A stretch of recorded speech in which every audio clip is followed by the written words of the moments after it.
అందరికీ నమస్కారం అండి. ముందుగా జిల్లా మహిళలకి, రాష్ట్ర మహిళలకి మహిళా దినోత్సవ శుభాకాంక్షలు మా వైఎస్ఆర్ కాంగ్రెస్ పార్టీ తరఫున తెలియజేస్తూ ఉన్నామండి. మహిళలకి మహిళా దినోత్సవ శుభాకాంక్షలు తెలియజేయడంలో వైఎస్ఆర్ కాంగ్రెస్ పార్టీ చాలా సంతోషాన్ని వ్యక్తపరుస్తూ ఉంది. కానీ ఇప్పుడు ఏర్పడ్డ కూటమి ప్రభుత్వం మాత్రం మహిళల్ని ద్రోహం చేసిందనే చెప్పాలి.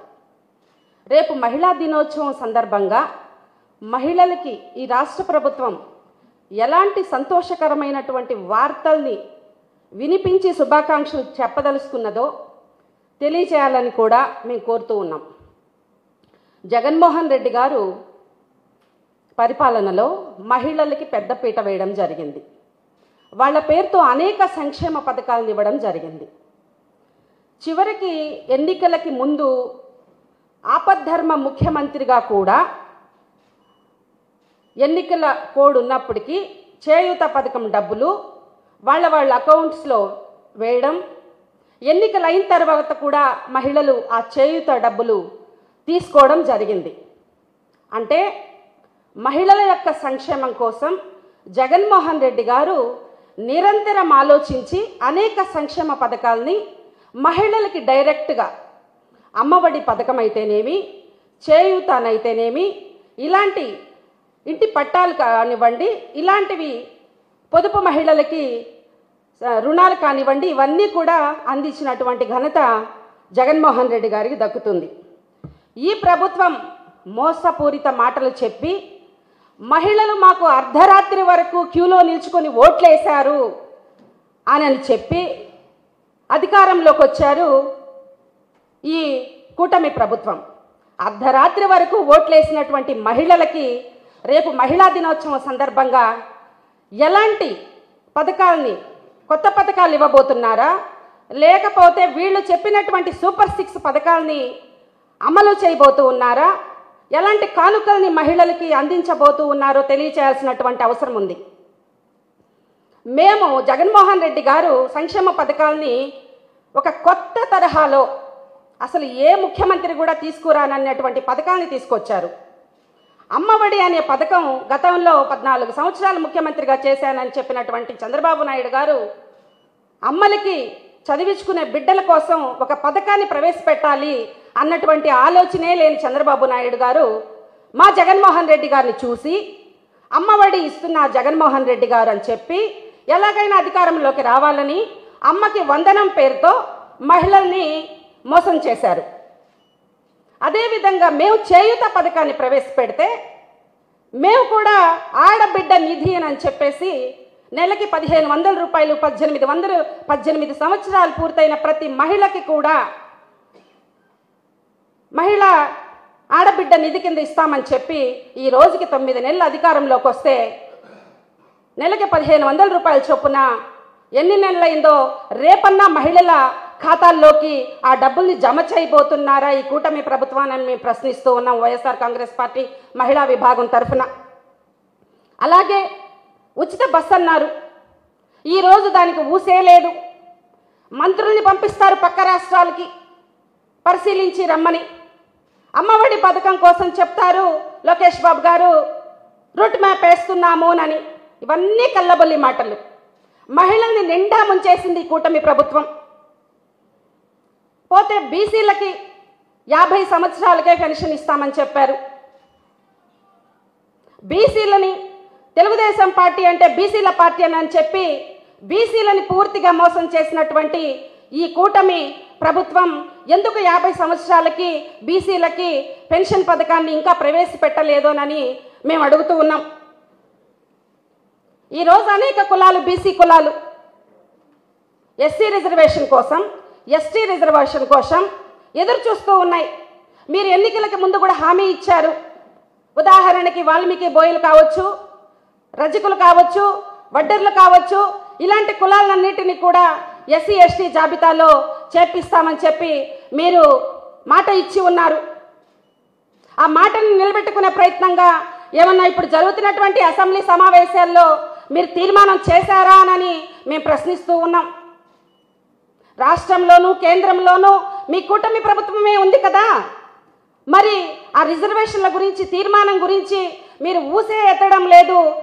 ఎందువలన తెలియజేయాల్సిన ఈ రాష్ట్ర ప్రజలకి మీరు మాట ఇచ్చిన ఆ కులాలకి సమాధానం చెప్పాల్సినటువంటి అవసరం ఉంది.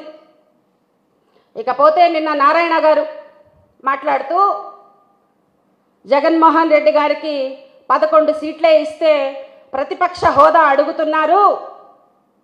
ఎలా అడుగుతున్నారు, అర్హత ఉందా అని నారాయణ గారు నిన్న మాట్లాడడం మనం చూసాం.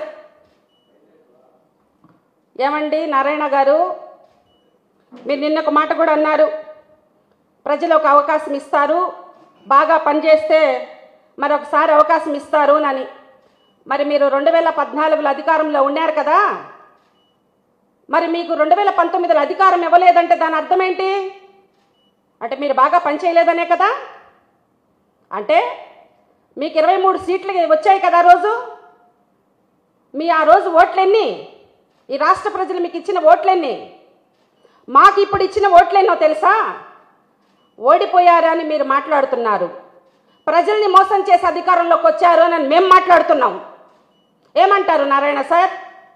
ఆ రోజు మీ 23 మంది 5 మంది ఎక్కడ కూడా దూరంగానే వ్యవహరించారు మీకు. నిన్న మా నాయకుడు జగన్మోహన్ రెడ్డి గారు అన్నారు, మనం కానీ సరేననుంటే ఇంకొక 10 మంది కూడా మన చెంతకొచ్చి కూర్చునేసి ఉండేవాళ్ళు అని. అంటే 10 ఒక 5 15 పోతే 23లో ఇంకా మీకు ఎన్ని మిగిలి ఉండేవి నారాయణ సార్? మీకు ప్రతిపక్ష హోదా మీకు 8 మంది ఉన్నా 9 మంది ఉన్నా మా నాయకుడు జగన్మోహన్ రెడ్డి గారు ఇవ్వదలుసుకొని, మీకు ప్రతిపక్ష హోదా ఆ రోజు ఇవ్వదలుసుకొని 151 సీట్లతో అధికారంలో కూర్చున్న మగాడు మా జగన్మోహన్ రెడ్డి గారు ఆ రోజు మీకు ప్రతిపక్ష హోదా ఇచ్చారు. కను సైగ చేస్తుంటే మీ పక్కన ఉన్న వాళ్ళు 3/4 మంది మా జగన్మోహన్ రెడ్డి గారికి సరెండర్ అయిపోయి ఉంది ఆ రోజు.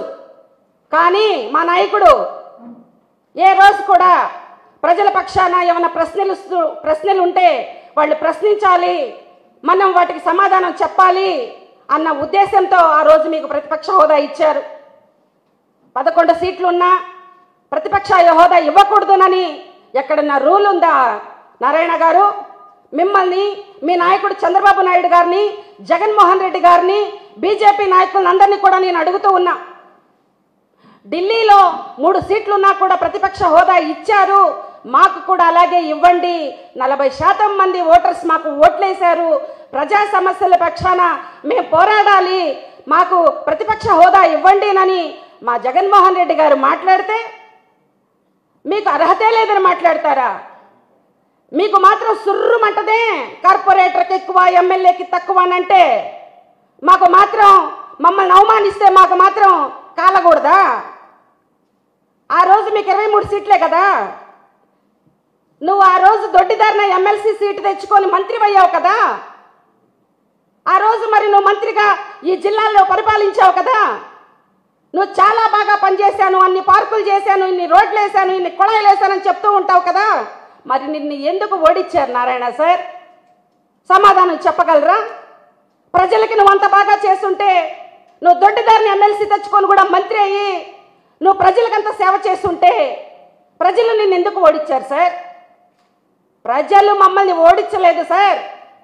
కూటమి ప్రభుత్వ నాయకులందరికీ కూడా చెప్తున్నా, ప్రజలు మాకు 40% ఓటింగ్ ఇచ్చారు.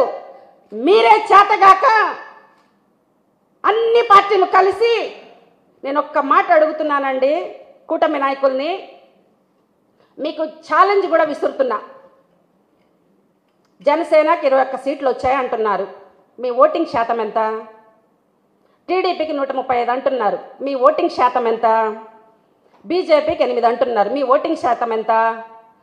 విడివిడిగా కౌంట్ చేసుకుంటే మీ మీద మేము బెటర్ కదా, చాలా చాలా చాలా బెటర్ కదా. 40% ఓటింగ్ మాది, 40% ఓటింగ్ మాది. ప్రజలు మమ్మల్ని ఓడించలేదు. మీరు కూటమిగా ప్రజల్ని మోసం చేయడానికి ఒక పక్కా ప్రణాళికతో మీరు కూటమిగా ఏర్పడితే మీకు వచ్చిన పర్సంటేజ్ చూసుకొని మీరు ఆత్మ పరిశీలన చేసుకొని మా నాయకుడికి ప్రతిపక్ష హోదా ఇస్తే ఈ రాష్ట్రంలోని ప్రజల్ని గౌరవించిన వాళ్ళు అవుతారు. అది అవగాహన లేకుండా జర్మనీలో అయితే ప్రతిపక్ష హోదా ఇస్తారు. ఏంటండి, మనల్ని భారతదేశం నుంచి ఏమన్నా పంపించేసి నువ్వు పెద్ద నాయకుడు అయిపోయావయా, జర్మనీలో పార్టీ పెడతామని ఏమన్నా ఎవరన్నా అక్కడి నుంచి కబురు వచ్చిందా అని అడుగుతున్నానండి. జర్మనీలో ప్రతిపక్షం ఇస్తారు అని అన్న అటువంటి వ్యక్తికి నేను చెప్తూ ఉన్నాను, భారతదేశ సబ్జెక్టు, ఆంధ్రప్రదేశ్ సబ్జెక్టు, ఇక్కడ ఉన్నటువంటి సమస్యలు, ఇక్కడ మీరు ఉప ముఖ్యమంత్రి ప్రతిపక్ష హోదా గురించి ఇక్కడ మాట్లాడుతూ ఉంటే మీరు మమ్మల్ని హేళన చేస్తూ జర్మనీలో అయితే ఇస్తారు అని అన్నప్పుడు మేము హేళన చేయకూడదా అండి?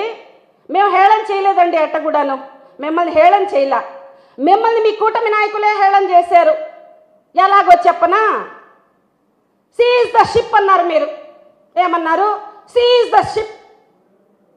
తెల్లారే బుర్రును పోయింది ఆ షిప్పు. అంటే ఎవరు అవమానించారండి మిమ్మల్ని? మీ జనసేన నాయకులు. అప్పుడు కదా ఈ రోడ్ల మీద దిష్టి బొమ్మలు దహనం చేయాలా, అత్తిరబన్న మా వాడి వల్ల అధికారంలోకి వస్తే మీరేంటి సీజ్ ద షిప్ అంటే కూడా ఆ షిప్ను పంపించేసారని అప్పుడు కదండి జనసేన నాయకులు రోడ్డు మీద దిష్టి బొమ్మలు దహనం చేయాల్సింది. మీ కూటమి నాయకుల గురించే కదండి మీరు దిష్టి బొమ్మ దహనం చేయాల్సింది. అరే అక్కడ దాకా ఎందుకండి? నిన్నటికి నిన్న మీరు ఆ మన్యం జిల్లాకి ఎక్కడికో పోతే మీకు ఇచ్చినటువంటి ఎవరో ఒక డూపు ఆఫీసర్ని పంపించారు మీకు. అంటే మీకు ఎలాంటి భద్రతని ఈ కూటమి ప్రభుత్వం, ఎలాంటి భద్రతని మీకు ఈ కూటమి ప్రభుత్వం ఏర్పాటు చేస్తుందో జనసైనికులు ఒకసారి ఆలోచించాలి. ఒక ఉప ముఖ్యమంత్రి హోదాలో ఉన్న వ్యక్తికి నకిలీ ఐపీఎస్ ఆఫీసరు డ్యూటీ చేశాడంటండి. దీని మీద కదండి జనసేన నాయకులు దిష్టి బొమ్మలు దహనం చేయాలి. మా నాయకుడికి మీరేంది భద్రత తగ్గిస్తున్నారు, మా నాయకుడిని అవహేళన చేస్తున్నారు అని కూటమి ప్రభుత్వం మీద కదండి మీరు దిష్టి బొమ్మలు దహనం చేయాల్సింది. మీ మనసుల్లో ఉంది కాబట్టే మీరు ఎవరో దిష్టి బొమ్మ వాళ్ళ దహనం చేసి జై జగన్ అన్నారు. మీకు కృతజ్ఞతలు తెలియచేస్తూ ఉన్నా. మీరు దిష్టి బొమ్మ దహనం మీ మనసుల్లో ఎవరితో తగలబెట్టారు కాబట్టే మీ మనసుల్లో నుంచి జై జగన్ అన్నారు. కృతజ్ఞతలు మా వైఎస్ఆర్ కాంగ్రెస్ పార్టీ తరఫున. మీరే మళ్ళా ప్రెస్ మీట్లు పెడతారు. మీరే ప్రెస్ మీట్లు పెట్టి నువ్వు మగాడికి ఎక్కువ, నువ్వు మగాడికి ఎక్కువ అని మాట్లాడిస్తారు. మా నాయకుడు మగాడు కాబట్టే కదా ఆనాడు కేంద్ర ప్రభుత్వం సోనియా గాంధీ లాంటి నాయకుల్ని, ఢిల్లీలో ఉన్న నాయకుల్ని ఢీకొట్టి ప్రజలే నాకు ఏ రోజుకైనా వాళ్ళ కోసమే నా జీవితం అని చెప్పి ఒక మగాడిగా ఆ రోజు కేంద్రంలో అధికారంలో ఉన్నటువంటి నాయకుల్ని ఎదిరించి, ఢిల్లీ నాయకుల్ని ఎదిరించి నిలబడ్డ మగాడు మా జగన్మోహన్ రెడ్డి గారు. 5 నెలలు కూటమి ప్రభుత్వం అధికారంలోకి వచ్చిందో లేదో ప్రజలు పడుతున్నటువంటి అవస్థల పైన, ఈ ఆంధ్రప్రదేశ్లో మీ యొక్క దాష్టికం పైన రాష్ట్రపతి పాలన కావాలి అన్నటువంటి ఢిల్లీ గడ్డ పైన నినదించినటువంటి నాయకుడు మా జగన్మోహన్ రెడ్డి మగాడే. మీకు కూడా కృతజ్ఞతలు చెప్తూ ఉన్నా. మగాడి కన్నా ఎక్కువ, మగాడి కన్నా ఎక్కువనని నిన్న ప్రెస్ మీట్లో ఎవరో మాట్లాడినట్టున్నారు జనసేన నాయకులు. వాళ్ళకి కూడా కృతజ్ఞతలు తెలియచేస్తూ ఉన్నా. కాబట్టి ఇంకొక విషయం పవన్ కళ్యాణ్ గారికి చెప్తూ ఉన్నా. మీ యొక్క వాల్యూస్ని తగ్గిస్తూ మా నాయకుడు అన్న మాటని మీరు పరిగణలోకి తీసుకోపడలేదు. మీరు ఈ రాష్ట్రానికి మీ నాయకులు అనుకుంటూ ఉన్నారు, ఒక్కొక్కసారి ముఖ్యమంత్రి అని సంబోధిస్తారు ప్రెస్ మీట్లలో, ఒక్కొక్కసారి ఉప ముఖ్యమంత్రి అంటారు. మీ కార్యకర్తలకి, మీ నాయకులకి ఒక క్లారిటీ ఇవ్వండి, మీరు ముఖ్యమంత్రి ఉప ముఖ్యమంత్రి అని. మీకెందుకు భద్రతను తగ్గిస్తున్నారో మీరు ఒక క్లారిటీ ఇవ్వండి మీ నాయకులకి. మీరు కోస్తాంధ్రాకే ఎందుకు పరిమితం అయ్యారో కూడా ఈ రాష్ట్ర ప్రజలకి చెప్పాలి. మీరు ఈ రాష్ట్రంలో ఒక ఉప ముఖ్యమంత్రిగా ఉంటూ, కూటమి ప్రభుత్వంలో ఉంటూ మీరు రాయలసీమకి, పల్నాడుకి, ఈ ప్రాంతాలకి ఎప్పుడు కూడా ఆ బాధలు పడుతున్నటువంటి ప్రజల పక్షాన మీరు ఎందుకు మాట్లాడలేదో, ఒక ప్రాంతానికే మీరు ఎందుకు పరిమితం అయ్యారో, ఒక బౌండరీలో మీరు ఎందుకు ఉన్నారో, అందుకే కార్పొరేటర్కి ఏ లిమిట్స్ అయితే ఉంటాయో, ఒక కార్పొరేటర్ పక్క వార్డులోకి ఎలా తొంగి చూడడో అలా మీరు గిరిగీసుకొని ఒక పరిధిలో ఉన్నారు కాబట్టే మా నాయకుడు అని ఉండవచ్చు, అది మీ మేలు కోరే అయి ఉండొచ్చు అని మీరు ఎందుకు భావించట్లేదు? మీరు ఈ రాష్ట్రం అంతా పర్యటిస్తున్నారా? ఈ రాష్ట్రంలో మీరు ఇచ్చినటువంటి హామీల్ని నెరవేరుస్తూ ఉన్నారా? మీరు ఈ కూటమి ప్రభుత్వంలో మా వల్లే అధికారంలోకి వచ్చిందని మీ వాళ్ళు అనేక సార్లు చెప్పారు కదా, మరి ఎందుకని మీరు హామీలు నెరవేర్చే విషయంలో మీరు ముందుకు రావడం లేదో తెలియజేయాల్సినటువంటి అవసరం కూడా ఉంది. మీరు రాష్ట్ర ప్రజలకి ఇచ్చినటువంటి హామీలని చూస్తూ ఉంటే ఆ రోజు అధికారంలోకి రావడానికి నాకు ఒక సామెత గుర్తొస్తూ ఉంది. తిన్నంతసేపు ఇస్తరాకు, తిన్నాక ఎంగిలాకు అన్నట్టు ఆ సామెత గుర్తొస్తూ ఉంది. మహిళలు అర్ధరాత్రి 11 గంటల వరకు బూతుల్లో నిలబడి మాకు ఓట్లేశారు అని చెప్పారు. మరి ఆ మహిళలకు ఇస్తానటువంటి సంక్షేమ పథకాన్ని ఎందుకు పంగనామాలు పెట్టారో తెలియజేయాల్సినటువంటి అవసరం ఉంది. బాబు గారు ఇచ్చినటువంటి హామీలు ఎంతమందినైనా కనండి అన్నాడు. బడాయి మాటలు బాబు గారు. ఈ రాష్ట్ర ప్రజలందరూ, ముఖ్యంగా మహిళలందరూ చెప్తూ ఉన్నారు బడాయి బాబు మాటలు అని. బడాయి బాబు అని పేరు పెట్టేశారు మన బాబు గారికి.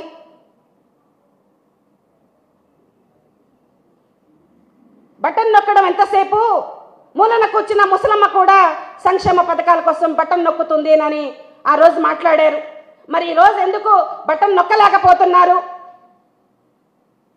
తెలియజేయాల్సిన అవసరం ఉంది. బటన్ నొక్కడానికి మీ చేతులు వణికిపోతున్నాయా? నారాయణ గారు ఇంకొక మాట కూడా మాట్లాడారు. రాజధాని నిర్మాణంలో ప్రజలపైన ఎలాంటి పన్నుల భారం పడదునని. ఎలా నమ్మమంటారు సార్? మీరు సంక్షేమ పథకాలు ఇస్తామని బాండ్లే ఇచ్చారు కదా. రోజు ఎన్నికలకు ముందు మీరు సంక్షేమ పథకాలు మేము అమలు చేస్తాము అని బాండ్లే ఇచ్చారు కదా. మరి ఆ బాండ్ల పరిస్థితి ఏంది? ఈరోజు రాజధాని నిర్మాణంలో మేము ప్రజలపైన పన్నుల భారం వేయము అనే మాటల్ని ఎలా ప్రజలు నమ్ముతారు? ఇవన్నీ కూడా ప్రజల పక్షాన, ప్రజలకి జరుగుతున్నటువంటి అన్యాయాలపైన జగన్మోహన్ రెడ్డి గారు ప్రతిపక్ష హోదా మీరు ఇచ్చి చూడండి. ఈ రాష్ట్ర ప్రజలు 40% ఓట్లతో జగన్మోహన్ రెడ్డి గారికి నమ్మి ఓట్లేస్తున్నారు. 11 సీట్లే కావచ్చు, మీరు గతంలో 23 సీట్లతో ఉన్నప్పటికీ కూడా మీకు ప్రతిపక్ష హోదాని మేము ఇవ్వడం జరిగింది. కాబట్టి మరొకసారి మహిళా దినోత్సవం శుభాకాంక్షలు మహిళలకు తెలియజేస్తూ, జగన్మోహన్ రెడ్డి గారు ఉన్నప్పుడు మహిళలందరూ కూడా సంతోషంగా ఉన్నారని, ఇప్పుడు చెప్పలేని ఆవేదనతో బాధపడుతూ మదనపడుతూ ఉన్నారని, మీరు ఇచ్చినటువంటి హామీలని నెరవేరుస్తారని మహిళల పక్షాన వైఎస్ఆర్ కాంగ్రెస్ పార్టీ ఎప్పుడు పోరాడుతుందని, పోలీస్ కేసులకు కానీ, మీ బెదిరింపులకు కానీ, మీ దౌర్జన్యాలకు కానీ భయపడే ప్రసక్తే లేదని చెప్పి మేము తెలియజేస్తూ ఉన్నాం. బడుగు బలహీన వర్గాలకి మీరు ఇచ్చిన హామీల్ని నెరవేర్చమని. ఈరోజు ఎంతమంది బహుజన బిడ్డలు అమ్మఒడి రాక బిడ్డల్ని ఇళ్లలో కూర్చోబెట్టుకో ఉన్నారో మీరు ఒక్కసారి మనస్సాక్షితో ఆలోచించాలని చెప్పి తెలియజేస్తూ ఉన్నా. పేదలు అల్లాడిపోతూ ఉన్నారు. నిజంగా చెప్తూ ఉన్నాను నేను, ఇదేదో పార్టీ నాయకురాలుగా మాట్లాడడం కాదు. పేద వర్గాలు అమ్మఒడి ఇస్తారని చెప్పి బిడ్డల్ని ఈరోజు ఆ 11 డబ్బులు రాక మానసిక క్షోభతో బాధపడుతూ ఉన్నారు. చేయూత డబ్బులు ఇస్తామంటే వాళ్ళు ఎంతో ఆశగా ఎదురు చూస్తూ ఉన్నారు.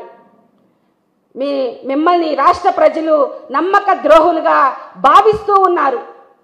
ముఖ్యంగా మహిళల్ని బాధ పెడితే ఆ బాధ మంచిది కాదు, ఆ ఉసురు మీకు తగులుతుందని కూడా నేను తెలియజేస్తూ ఉన్నాను. వాళ్ళకి ఇచ్చినటువంటి మాటలను నెరవేర్చాలని చెప్పి మీకు ఈ మధ్యనే టీచర్స్ ఎమ్మెల్సీ ఎలక్షన్స్లో కూడా ఈ పార్టీకి అర్థమై ఉండాలి.